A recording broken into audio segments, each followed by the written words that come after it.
Okay. Ready to go. All right. Thank you, everybody. Appreciate everyone taking time from their busy schedules to listen to my journey in private equity. So the what I wa- what I wanted to talk to everyone about today was in private equity. If you look at this slide oops, sorry.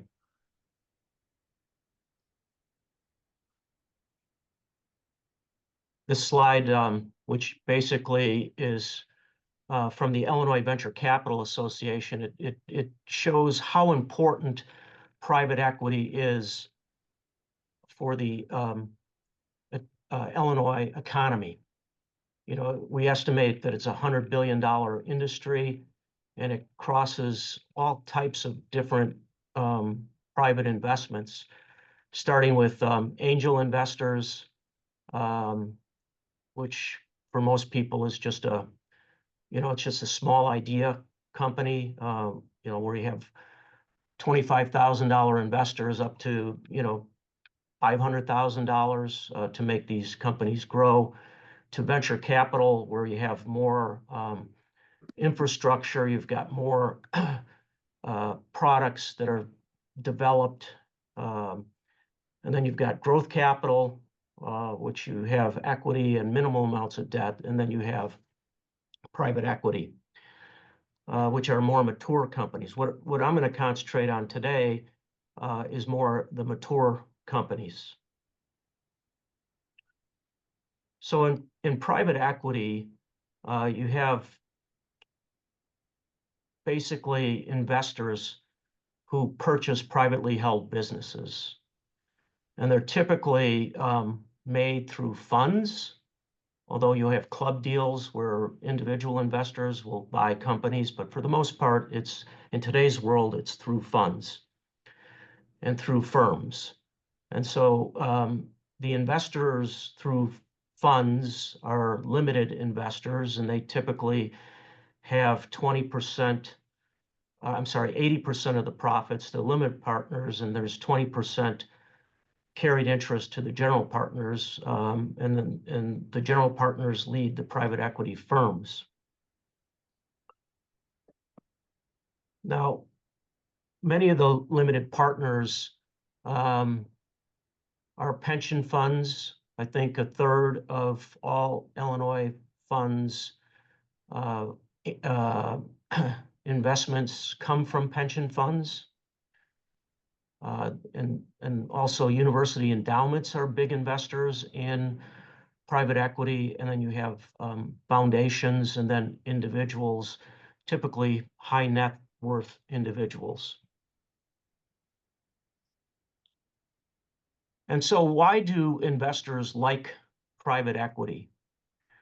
And it's because of the superior returns that you have seen. So in the first slide, I neglected to point this out, but over the last 3 decades, private equity has outperformed the S&P 500 by almost 400 basis points. So outsized returns are an important attraction to private equity. And private equity offers diversification in risks because if you invest in several private equity firms, you have different industry expertise, and that diversifies your risk. And then the other thing that's important is that private equity managers tend to take very active roles in managing portfolio companies. They take a hands-on approach that can significantly improve the business. So as an example, when we go out and look at a particular business, if I see, let's take a manufacturing plant, if the people in the manufacturing plant come up to the CEO as an example, or as chief operating officer, and are engaging and asking questions, and you could see that there's a relationship, I can tell you that the managers of that operation are doing a nice job. When I don't see that happening, then I think the PE firms have to take action and make changes to the executive team to bring in people who are more interactive with the management of those companies. There's a long-term focus. Firms typically can implement and benefit from strategic changes along the way, whereas many public companies, are quarter to quarter, year to year. Private equity firms have the luxury of driving returns from making some strategic changes, and you see it all the time. And then you have access to unique opportunities. So, as an example, many years ago, I got a call from a small investment bank, and they said, you might have an interest in a fire suppression equipment that's in the aerospace and defense market. And so I went out and visited the company and then went to a international trade show, and I realized that even though this was a small opportunity, small company, that it had the same technological advancements as some of the large public companies that were on display. So we ended up buying the company, growing it, and successfully selling that business. So, you have to, you do have some access to unique opportunities. And then there's an alignment of interests where you have the investor capital along with the managers and the PE general partners who basically are pulling their oars in the same direction. So in one transaction, we had management who wanted to have a 30% equity interest in the company that we were acquiring. And the day before closing, they asked us if we would give them 40%. And we agreed to do that because I think it was important to pull the oars in the same direction. And several years later, we successfully sold that business because they were quite motivated.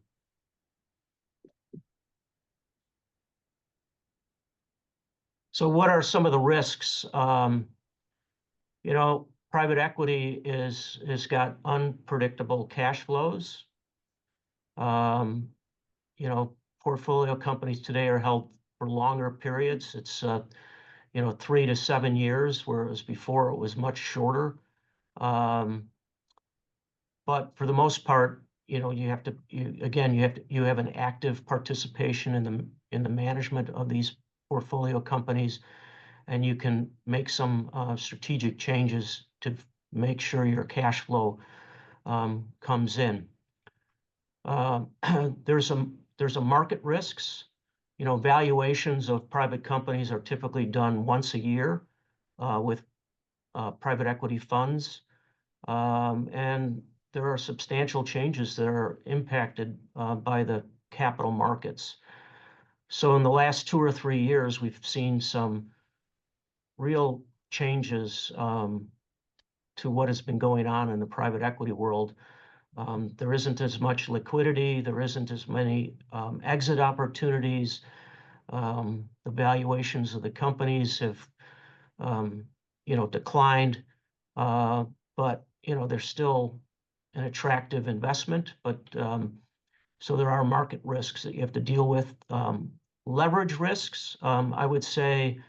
Many companies today, because maybe 3 or 4 years ago, they could get 5 times, 6 times leverage, meaning EBITDA leverage.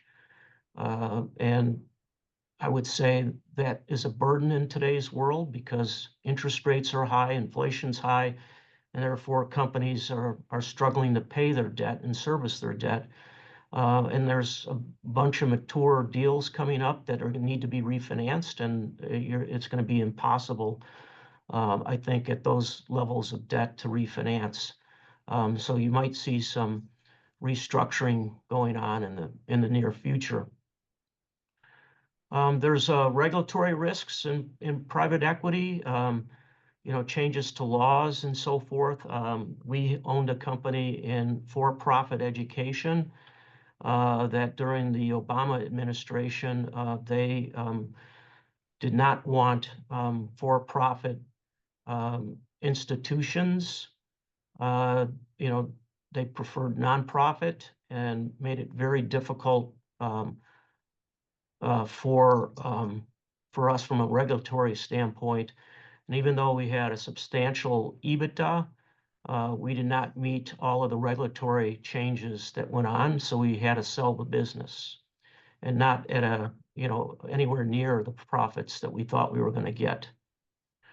And there's exit risks. You don't know when the right time is to sell a particular business, and you don't know what kind of terms are going to exist. I think a lot of people now have put the brakes on, um, saying, well, we'll wait until the market's more favorable. So for the last, again, 2 years, there haven't been as many exits unless you have a real high quality business that you're um, involved with.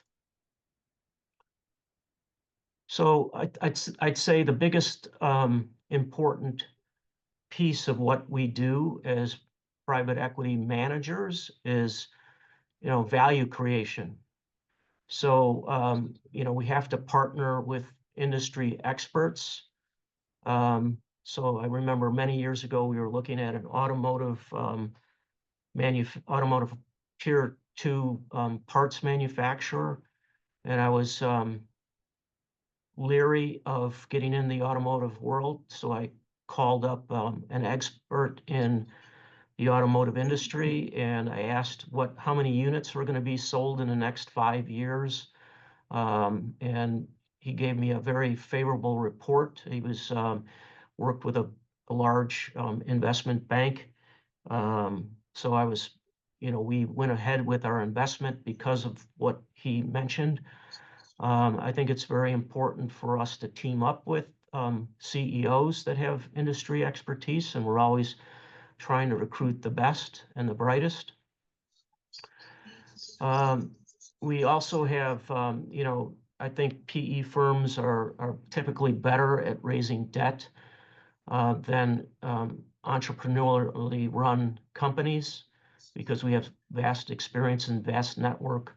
So that helps us with a competitive advantage.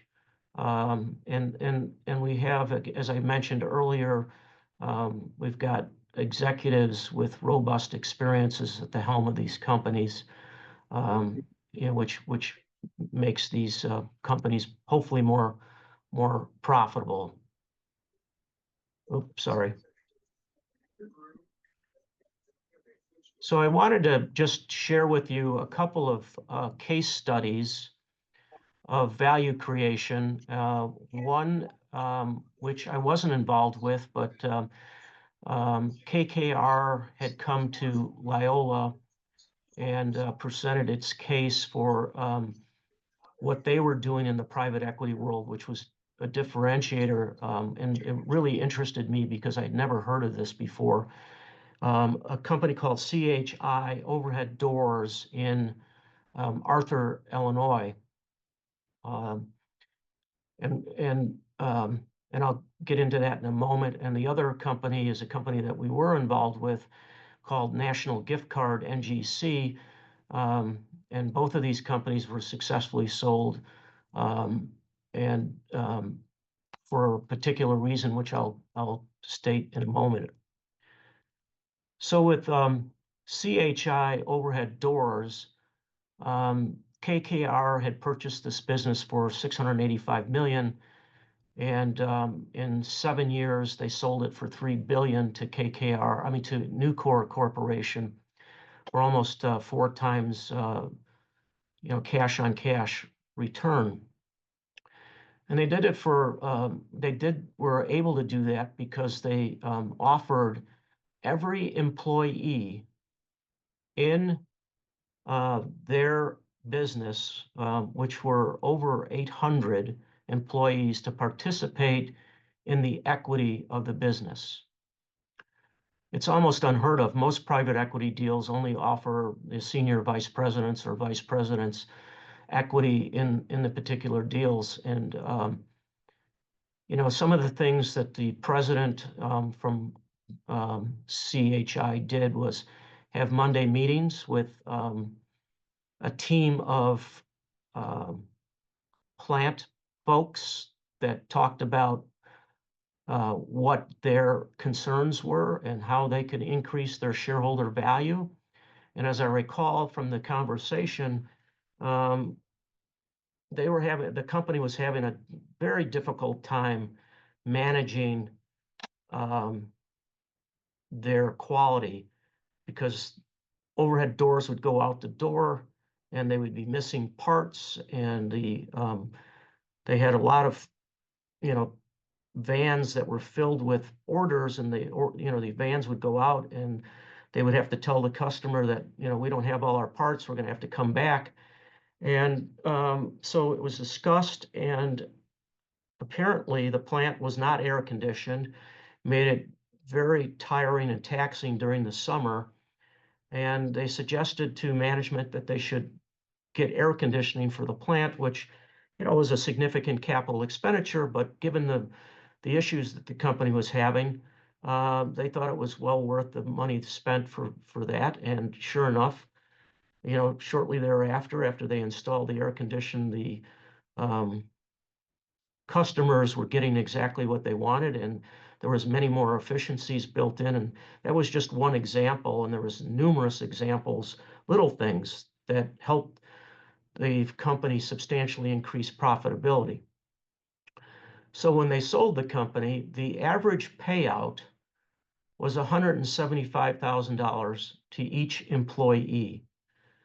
Life-changing events. And I encourage all of you to go to the website and look at YouTube of all these employees hugging and crying, and indicating that they didn't know how this happened, but they know they worked hard to participate in the profitability of the company. So KKR is onto something, to include all individuals as opposed to just the owners. There's KPIs or metrics that were posted in the plant, and everyone knew exactly where the company is coming from. Many entrepreneurs don't do that, or many companies don't do it, and people are in the dark. And I think here is a way to get people excited about being included in the day-to-day operations of the company and the shareholder value. Moving on to National Gift Card, which was really a very nice company, entrepreneurially owned, but low tech. It was a leading provider of prepaid loyalty rewards in Crystal Lake. And so, customers such as Target or Best Buy, they use these cards that you are probably accustomed to or have seen for rewards and loyalty points to influence consumer behaviors. So we knew that, long term, in order for us to get a higher return, we had to get more high tech. So we went and started exploring where other people were using similar loyalty reward programs, more in mobile technology. So as an example, Starbucks uses mobile technology to drive more consumer purchases. So we found a nonprofit organization with mobile technology that basically digitized um, rewards. So as an example, in the old days when you had a child at school and they had these market days, and so they would encourage you to buy pizza every month, and the school would benefit from buying pizza from um, these programs.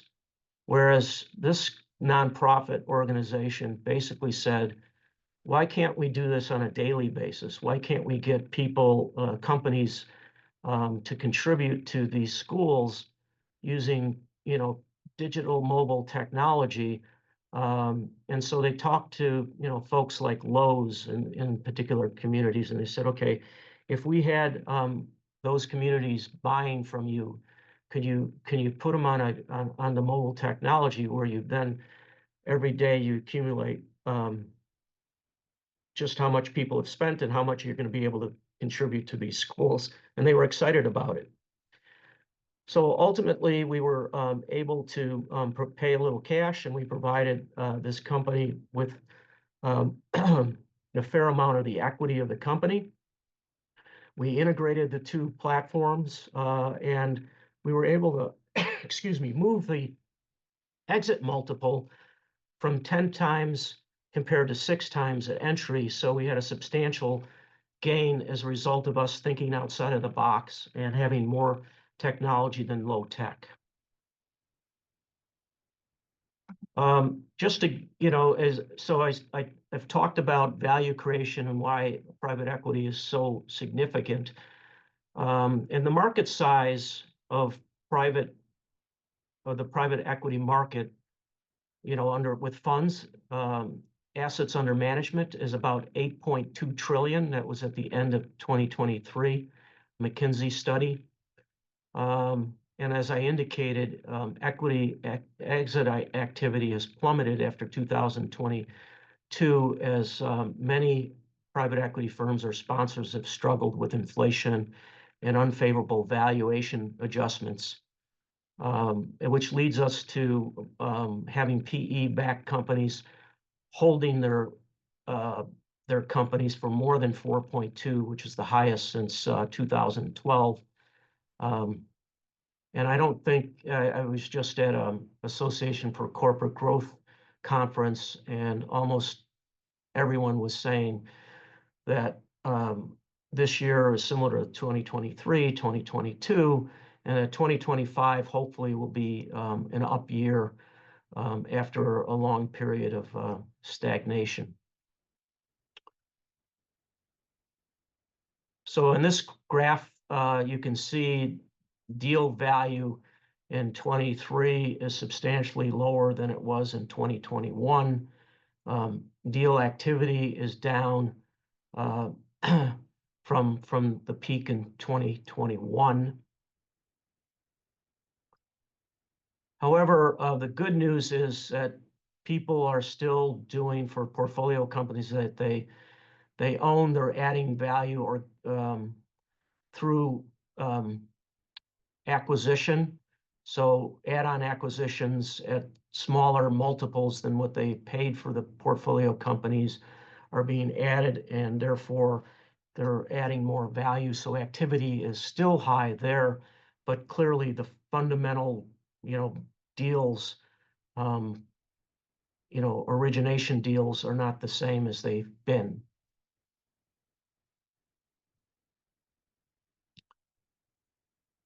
So I wanted to just share with you the current heat map here.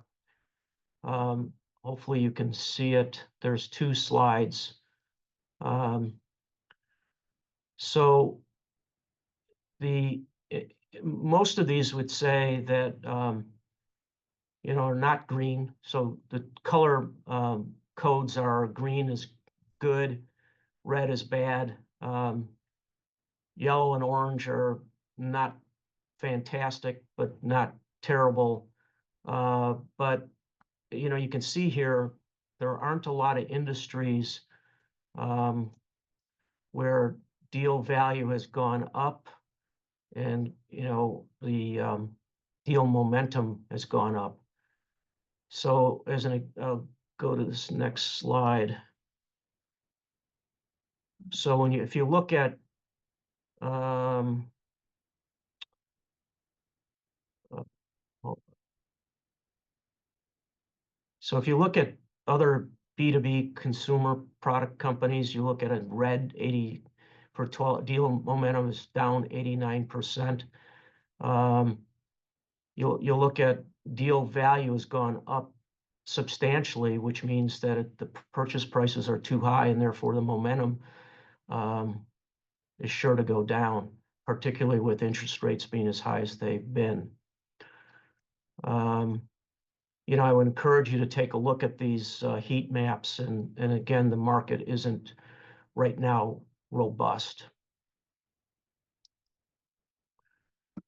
And what I wanted to share with you, which I think is very indicative of private equity since I've been in it, um, is the fact that North American private equity has shown superior returns, as it outperforms many different investor markets.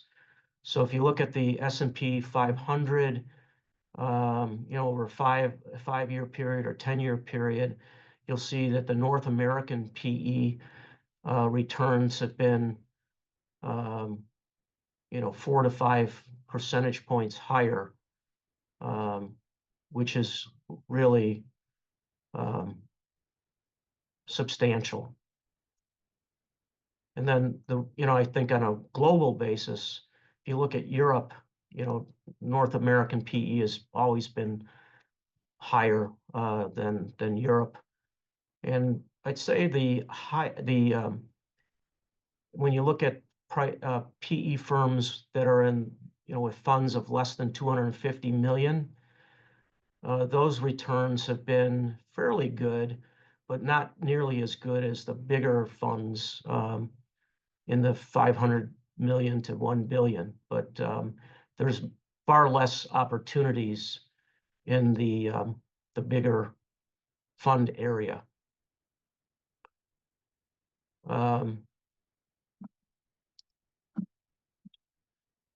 Now, in the years that funds are investing, you've seen substantial differences in the top decile versus the lower decile and the years. So if you look at a recession kind of year, like I don't know, the 2006 to 2008 time period, you look at the top deciles, top quartiles, they're substantially lower than what happened in the period from between 2017 and 20. In fact, even the bottom decile firms were making returns, whereas in the recession years of 2006 to 9, you were seeing negative returns, and the top decile returns were 10 to 15 basis points, higher in the 2020 as an example. So I would encourage you to take a look at this, and it's by investment year. So to the extent you're making investments, you have to be careful in what years you're making them. So if you know that there's going to be an upside, hopefully 2025 as an example will be an upside, then you want to make investments in funds that are taking in capital in 2025. And the IRRs have differed by sector over the course of time. So I remember us investing in a oil field service in the Permian Basin in 2012. And you could see on this map here that in 2012, 13, 14, and 15, there were dire years for oil and gas. Oil and gas per barrel went from $100 a barrel to $20 a barrel. And so it was very difficult for anybody in that industry to make any money. In some years, like venture capital in 2018, 2020, 2021, there was a lot of money being funneled into venture capital, lots of investments being made, lots of returns being made, exits, and therefore the venture capital community was making a lot of money. But for the most part, over the course of time, buyouts and private capital have done better than other sectors that you see here.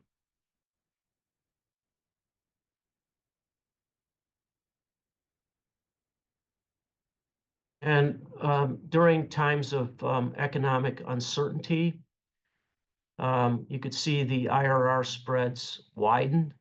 So in 2022, which is, was a lot of uncertainty in those periods, that period. You could see the upper and lower IRRs of investments were quite wide, and there's varying degrees of returns during different economic time periods.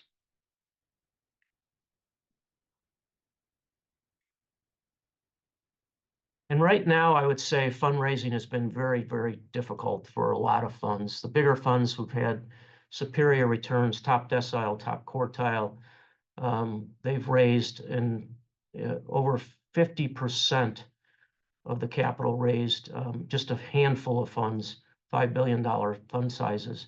So they've raised 73 billion in 2024.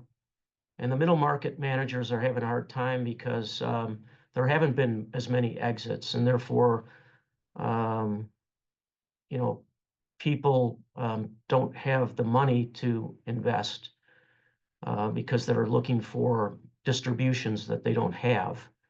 So they're being very cautious to who they're investing with, and you might imagine they're only investing with the top managers. So it's been a very difficult year for a lot of folks.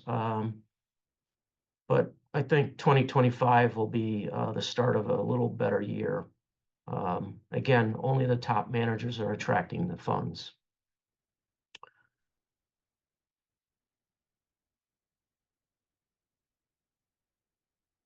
I think the key trends in private equity, as you might expect, is sustainability. And I know I don't have it on here, but diversity among managers. What we found is that if the more diverse a fund is, the better investment decisions they make. So therefore, there's a trend in funds trying to attract talent from different schools that are more diverse than they've ever been. Up to date, it's been a pretty male-dominated industry, and there's a push for minority groups and women to get involved.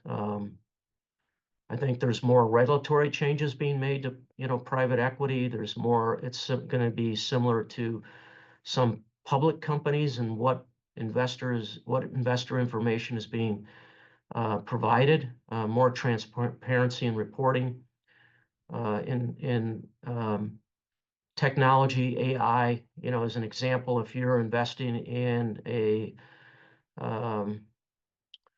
company that tracks traffic, AI would be a terrific tool to figure out what they could do in order to make that investment even better.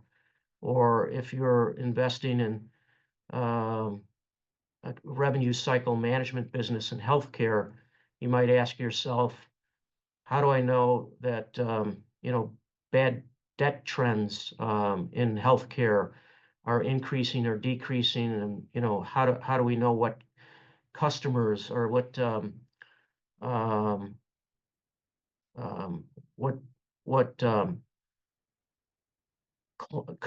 customers we should allow to have some outstanding debt with.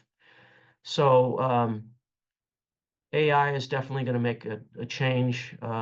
Innovative finance, new financial structures, new technology. So I guess in summary, um, right now private equity still has superior returns over the S&P. It's going through a downtrend right now, but it's still better than um, what you typically see in the equity markets, et cetera. And there's plenty of upside, plenty of opportunity going forward.